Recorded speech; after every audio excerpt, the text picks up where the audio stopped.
The troll farm.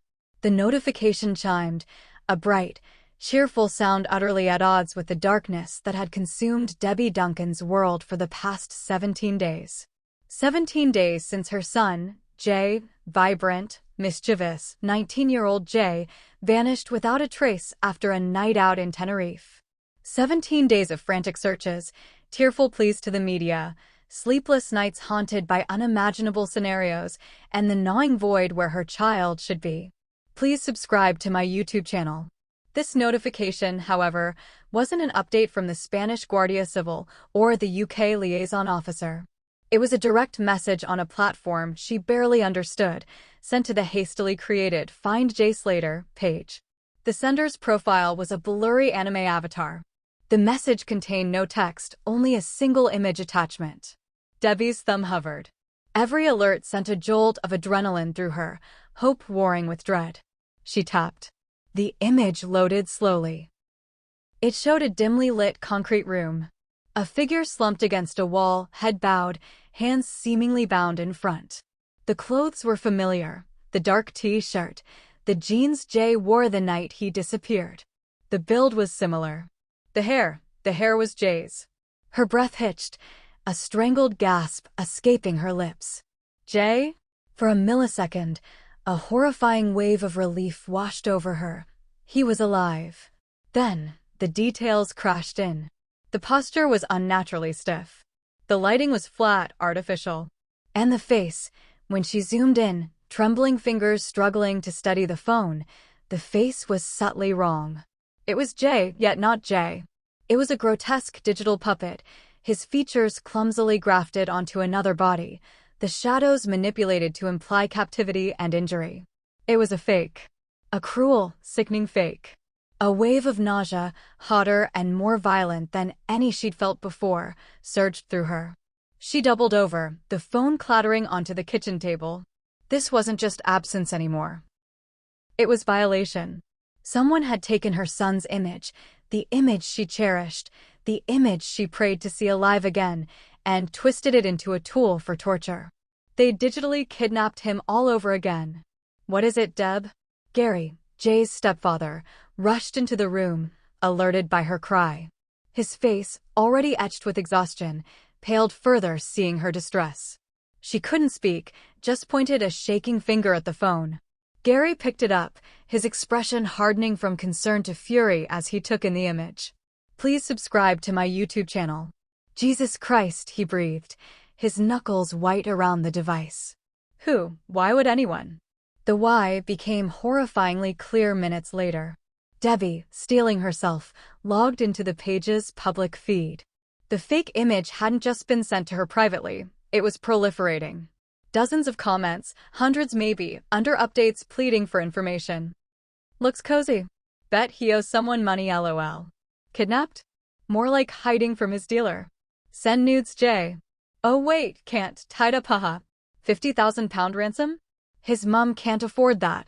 Look at her house. Each comment was a shard of glass scraping raw nerves. They mocked Jay's disappearance, speculated wildly and maliciously about his character, insulted Debbie's grief, and her appearance, her desperation. They shared the fake image gleefully, tagging friends. Look at this. Proper hostage vibes. Some doctored it further, adding clown noses, crude speech bubbles with offensive text, superimposing Jay's face onto humiliating scenarios. The digital bonfire of cruelty roared, feeding on her family's agony. Debbie felt like she was drowning in sewage. The hope, the fear, the physical exhaustion, they were joined by a new, corrosive emotion, a profound sense of violation and helpless rage. Her son was missing, possibly in mortal danger, and the world seemed full of hyenas laughing and snapping at the scraps of their tragedy. She called Lucy, the family liaison officer. Lucy's usual calm professionalism cracked slightly when Debbie described the image and the comments. We're seeing it, Debbie, Lucy said, her voice tight. We've got officers monitoring the main platforms. It's prolific and vile. We're gathering evidence, reporting it, trying to get it taken down. But who are they? Debbie sobbed. What kind of person does this? The kind that hides behind a screen, Lucy replied grimly. We're tracing what we can. Some are just bored. Others get a kick out of the reaction. It's monstrous. Please subscribe to my YouTube channel. The torrent of abuse didn't stop. It became Debbie's grotesque shadow. While organizing search parties, talking to investigators, and staring at Jay's empty room, she'd compulsively check her phone, steeling herself for the next wave of poison. Some trolls created dedicated hate pages. Others sent her direct messages so graphic Lucy advised her to stop looking entirely, delegating the monitoring to a trusted friend within the family support group. Then, a week after the first fake image surfaced, Lucy called with an update that left Debbie speechless. "We've had a breakthrough, Debbie," Lucy began, her tone unreadable. "Working with the tech unit and platform security, we managed to identify and locate several individuals responsible for some of the most persistent harassment, including the creation and initial dissemination of that fake, captive image." Debbie braced herself. "Who? Some gang? Some professional haters?" Lucy sighed, a heavy sound filled with weary disbelief. "One of the main accounts, responsible for generating dozens of the most offensive memes and comments, and who we believe commissioned that initial fake image from another user. We traced the IP address. It led to a residential address in Basildon. Officers visited this morning." "And?" Debbie pressed, her heart hammering. "The account," Lucy said slowly, deliberately, "was operated by a 15-year-old boy." Silence. The world seemed to tilt. Debbie gripped the edge of the sofa. 15. 15, Lucy confirmed. Sat in his bedroom, probably surrounded by gaming consoles and homework he wasn't doing. His parents were devastated, utterly blindsided. Apparently, he's a quiet kid, good grades, no history of trouble. They had no idea. The image wouldn't reconcile in Debbie's mind. The vitriol, the gleeful cruelty, the painstaking malice of creating that fake picture, and it came from a child? A boy barely older than Jay was when he got his first Saturday job? The sheer banality of it was almost more shocking than if it had been a hardened criminal. "Please subscribe to my YouTube channel." "How?" Debbie whispered, the words scraping her throat raw. "How can a child do that?" According to the preliminary interview, conducted with his parents and a solicitor present, Lucy explained, her voice clinical but laced with profound sadness, he said it was just banter. He saw the story trending, saw others making jokes, and joined in. He thought the fake image was funny and looked real. He claimed he didn't think about it being a real person, a real mother. He said. Lucy paused. He said it was like trolling in a game. Points for being edgy, for getting a reaction. He seemed genuinely bewildered by the police at his door. Points. Debbie echoed, the word tasting like ash. Her son's life, her shattered heart, reduced to points in some sick, invisible game played by children in their bedrooms.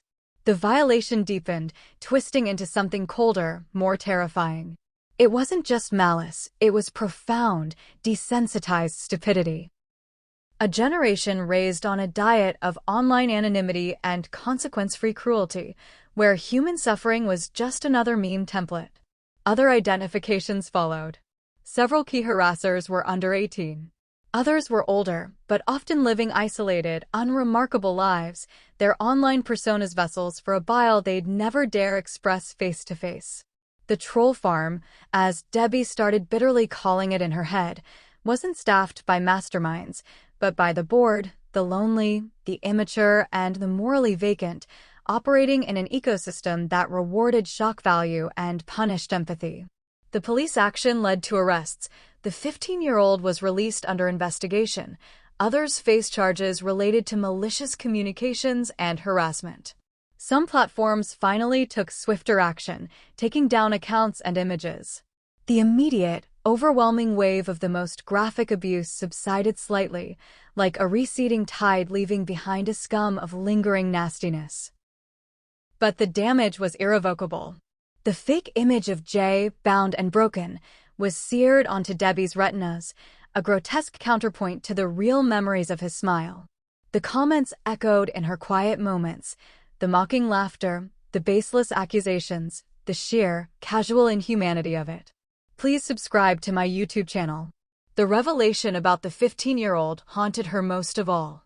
She'd pictured some snarling, hate-filled adult. Instead, it was a child.